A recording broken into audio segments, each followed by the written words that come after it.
નમસ્કાર, આપ જોઈ રહ્યા છો નેશન પ્લસ ન્યૂઝ. હું છું આપની સાથે હેતલ ભગત.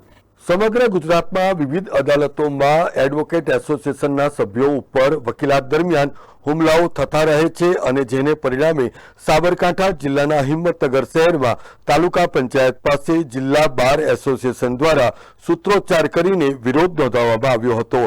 એટલું જ નહીં પરંતુ બાર એસોસિએશનના સભ્યો દ્વારા વકીલોની એકતાને જીવંત રાખવા માટેના સૂત્રોચ્ચાર કરવામાં આવ્યા હતા અને વિરાટ રેલી સ્વરૂપે જિલ્લા કલેક્ટર કચેરી ખાતે પહોંચીને જિલ્લા કલેક્ટરને આવેદનપત્ર પણ પાઠવવામાં આવ્યું હતું.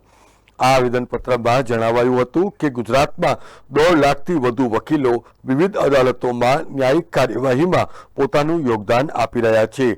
ત્યારે છેલ્લા કેટલાક વર્ષોમાં આ વ્યવસાયની ઉપર હુમલો અને વકીલોની ઉપર પણ હિંસક પ્રવૃત્તિઓમાં વધારો થયો છે, જેને પરિણામે વકીલોની કામગીરી રૂંધાઈ રહી છે. એટલું જ નહીં પરંતુ વકીલો પણ ભયના ઓથાર હેઠળ કામ કરી રહ્યા છે, જે સામે તંત્ર દ્વારા વકીલોને પોતાની કામગીરી દરમિયાન કોઈપણ પ્રકારની હિંસા અને દુર્વ્યવહારની સામે કાયદાકીય સુરક્ષા મળે, વકીલોના પરિવાર ઉપર હુમલો કરનાર સામે પણ તાત્કાલિક કડક કાર્યવાહી કરવામાં આવે એવી માંગ સાથેનું આવેદનપત્ર પાઠવવામાં આવ્યું હતું.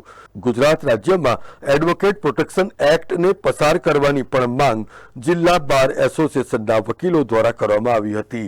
Jitendra Solanki, nation plus news, Sabarkantha.